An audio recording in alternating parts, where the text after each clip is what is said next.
now we're going to look at author's purpose. This is something hopefully you've seen quite a bit throughout your English career, but we're going to look at it how we want to really evaluate it as a class in English 3. So first, let's look at what author's purpose is, and then talk about why we even care, why we're really trying to evaluate this. So author's purpose is the reason an author is writing something. And the reason why we care is that knowing that purpose helps us to understand what we're reading, and it also helps us decide how we want to use that information. And that's especially critical in the world that you guys are in currently. You are fed so much information on social media, in the news, and you have to really decide, is this author just trying to tell me a story? Are they trying to get me to know something new? Or are they trying to get me to do something? And if you don't truly understand what it is that they're trying to get you to do, it's sometimes hard, and we get into a situation where we don't have as much knowledge as we need to really interact with the text. So hopefully this acronym PI is something that you remember, and that's what you can always think of when we're thinking of author's purpose. PI stands for persuade, inform, and entertain. Those are 3 main author's purposes that we are going to learn about. So first, let's look at persuade. In a persuasive text, the author is trying to get you to do something or to believe something that he's saying. So here's a couple of examples. This pie is delicious. You should buy one now. Pies are on sale now for just $2.99. What a great price. In both of those examples, you might get a little information about pie, but the real purpose of those 2 sentences is to get you to go out and purchase a piece of pie. So here's a couple of examples down here for you to see of other persuasive images we might have seen throughout our lifetime. So why do we care if an author is trying to persuade us of something? And the reason we do is that when we identify the purpose of a text as persuasive, we then have to be a little careful. We have to look at it and say, is the author forgetting to tell us something? Are they leaving out information? Or are they just highlighting specific information in order to get us to do what they want us to do? So think back just a second to that line of text that said that pie was only $2.99 and you should go get one now. What if that $2.99 pie was actually baked 3 weeks ago? I haven't told you that. I've left that piece of information out, and I've highlighted the thing that I think you're going to be most excited about to get you to go buy the pie. Once you buy it and it's 3 weeks old, you're not so excited anymore. So know that if you see something that's persuasive, you have to stop and think, is there a piece of this I don't know? So let's look at informational pieces. This is where the author is teaching the reader something, or is giving you information about a topic.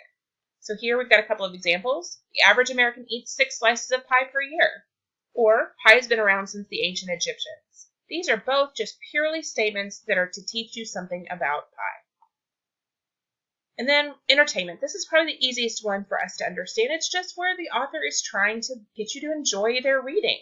So here is an example. It was the perfect day as I went out picking berries to make a pie, till I heard thundering footsteps behind me. I turned to see a bear staring at me intently.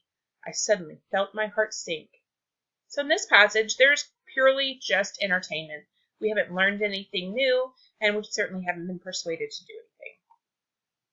So how are you going to figure out what type of purpose you're looking at? First, you're going to ask yourself, is the author giving me facts or opinions? And if they are, if you can look and see that those facts can be researched or proven, then you know that they're facts. If they can't, they are just opinions. And then at that point, it's not going to be an informational piece. It is going to be a persuasive piece. So you need to take that into account as you evaluate that. So if you look at these 2 statements, you can see apple pie is delicious and the easiest to bake. So that's going to be something that is going to help to persuade us that you want to bake it and it's easy to bake. Secondly, you've got one, when you serve it with ice cream, it's called apple pie a la mode. That's not trying to persuade you to do anything. It's just telling you a fact about a way to eat apple pie. So then, the second thing that we can look at is how the text makes us feel. So does it make you want to go do something? Or did you read a line and it made you laugh? So look at these 2. Order your Thanksgiving pie before it's too late. That's making you want to go out right now and make sure you have your pumpkin pie. Or, as my little brother came into the room, I took aim and threw the pie, covering his face in sugary sweetness. That line might have made you laugh, or at least smile a little bit as you pictured these 2 boys fighting with their pie. And so in that case, you've got something that's entertainment. Next, what words did the author choose? So are the words engaging and fun? Or are they straight to the point? Or do they have opinions wrapped into them? So everyone should have a pumpkin pie at Thanksgiving. That's got an opinion put into it. I don't like pie, so maybe I don't want pie at Thanksgiving. Or pumpkin pie was not served at the first Thanksgiving. That one is straight to the point, telling you information. Or third, I proudly showed off my beautiful pumpkin pie. Suddenly I tripped, and the pie flew from my hands, landing upside down. So there, we've just got some engaging words that would be an entertaining story.